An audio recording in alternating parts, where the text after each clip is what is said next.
I do want, because we're going to talk about reporting later, but I do want to make sure that you mention keyword and keyword reporting and the importance of that, even for small business owners. Yeah, so one of the best tools that you can get to research your keywords is free from Google. It's called Google Search Console. And what you want to do is you want to connect your website to that, and then you're going to see the terms that people are searching for. And you're going to see how you rank and what your competitors rank. So that's the number one reporting tool you're going to want to use. The second is if you're actually doing any kind of paid ads, if you're using Google or Bing, this is also going to be around keywords that people are searching for. So you can get keyword reports from Google paid search or from Bing or some of these other tools. And also, if you are ranking, if you're listing in Yelp or something else like that, a lot of it's going to be around those main keyword phrases. That's what you should be targeting for and reporting. So let's say that you want to rank for best curry in Toledo. You're going to find that same keyword in your Google business listing report. You're going to find it in Google Search Console, and you're going to find it in Google Ads. And you're going to see how well do you appear for those keywords. So if you have a particular keyword, say you have Pineda, you also sell knishes in your curry restaurant, and you're not ranking for knishes, well, there's a reason for that. You probably don't have that keyword in your main landing pages. So it's going to be the target that you're aiming for. But remember, it's a search term phrase. Don't worry about having misspelled words or very specific things. It's the concept that you're going to be going for. But you're going to make sure you find yourself in all of those places. Are you showing up when someone searches for your business in your local map pack? Does that keyword show up? Is it in your listing? Is it in your reporting for Google Search Console? All of these places you're going to find. And then finally, when you start moving to AI, you're going to start going into your AI tool and asking the same question. What's the best curry in Toledo? And you're going to see other key terms even highlighted, and depending on what AI tool you're using for, will actually be highlighted there. And you want to make sure that you can then get those reports as well. Thank you, Phil. All right, let's keep going deeper into this topic. Now let's talk about the top priorities. And this is the meat of the matter here. Meat of the matter. Say that 10 times fast, guys. What should small business owners be doing to optimize their site for SAIO? Ryan, you've taught me a lot as we've been standing up our website. And I'll tell you kind of one of my favorite tricks that you've taught me, but let's go through what each of these means really quick. I think we've talked about plain language and context quite a bit. Let's go through these others. Yeah, so let's look at FAQ sections. FAQ sections have always been and continue to be more so a very powerful resource that you can really tweak and tune on your site to ensure that you are getting both rich snippets showing up in Google, or as they are now turning into AI answers, basically. So the key thing with the FAQ sections, if you have a particular page on your site, even on your homepage, if it's applicable, you can put FAQ sections, and you can tailor the FAQ sections specifically, and I would suggest a rotation on these of probably once every month or 2 months. You could rotate them and come up with some new questions. The key thing is to make sure that you implement structured data and schema markup on them, which is number 4 on this. Dragon alarm. What does that mean, structured data and schema? Okay. I think I'm going to buy a buzzer for these, but anyway. Yeah, that'd be good. That would be good. So structured data and schema is a markup language or code that is simply written onto the page that then allows a machine or a bot to really understand what is the question, what is the answer, and basically sort through the rest of the code that is on the page with absolute ease and be able to extract the information. So it's essentially an additional layer of code that allows Google, Bing, and the AI engines to completely understand it in a machine language kind of way. So Ryan, where does that go? So if I'm on WordPress or I'm on Wix, where does that actually go? It depends on the actual platform that you're using.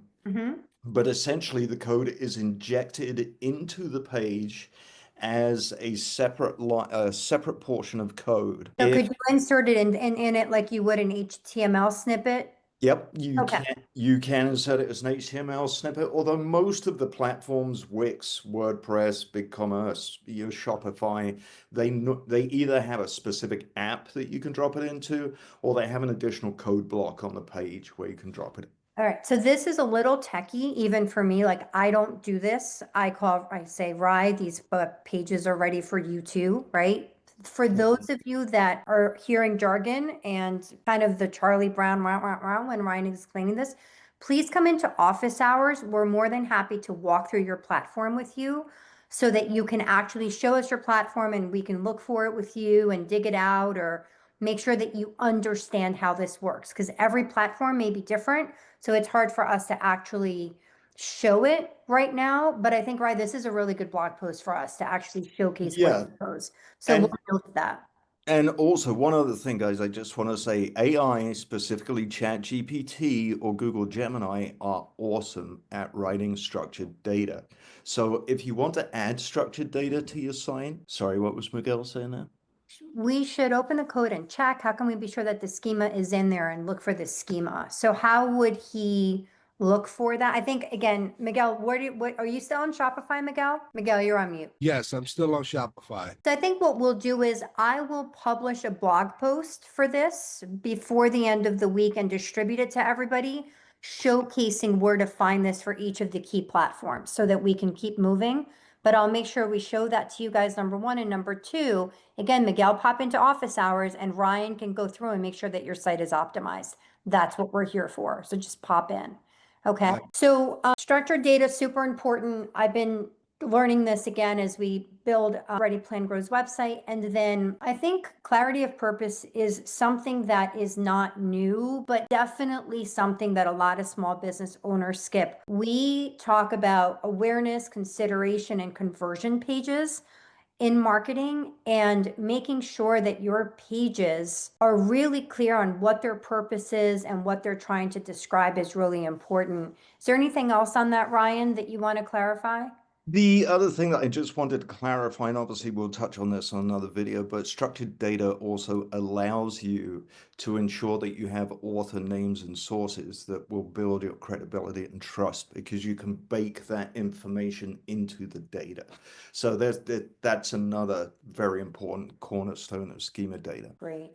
It sounds like that's going to be a hot topic for us to follow through on, Rise. So we'll make sure we do. Yeah, absolutely. Okay. I deeply believe that knowing what not to do is as important as learning what's going on in all this techie stuff. So we've already talked about keyword stuffing. I think Phil's Forrest Gump example is awesome. I'm going to find a clip and publish that. I That's a love good stealing one. ideas from Phil, so it's on. So that's absolutely important. Number two is one of my favorite, and Ryan laughs. I yell at ChatGPT constantly about this. So one of the tools that we have at Ready Plan Grow is a brand audit tool. And after we do the brand audit with that tool, we then have a content planner. And one of the things we want to inject into that are keyword sets that matter. So when I'm writing a blog post and we're using the knowledge base that Ryan built for Ready Plan Grow's content planner, one of the things that it does is it checks to make sure that it is SEO optimized, i.e., do your headlines have important keywords and are not vague? When I do find, because again, AI is not perfect, when I find that AI has spit out a blog post that has any generic headlines in it, I will four-letter word ChatGPT. I get so mad, right? So please take advantage of the AI and make sure that you double check that there are no vague headlines in your H1s, H2s, H3s as you're posting content, okay? Please don't have a small business and not have a website. I'm assuming you're all here because you have one, but for those of you listening after the fact, just don't do it. You must have a home for your business. The website is your home. I'm saying no more. Okay. Number four, again, no matter what tools you get, whether it's from us or from a third party, or if you're using your own knowledge base, please do not publish anything from any AI without triple checking it. That's it, fact. Let's talk about that About Us and contact page. Brian and Phil, I'd love to hear your thoughts on it. I see a lot of folks doing one-page websites. It's a great way to start, but not really a way to build credibility. Why are these so important, guys? They absolutely speak to trust. And I, having spent a lot of years in sales and everything, people buy from people, and that still rings true on the, oh, excuse me. That still rings true on the internet. If your website conveys you as a person and gives references to other things that you've done or achieved, then people can build that trust in you, and that will transform into sales from your end user. And also it builds verification points that bots and search engines can actually double down on and give you better rankings because you are actually seen maybe as an authority within your niche. Over to you, Phil, if you have.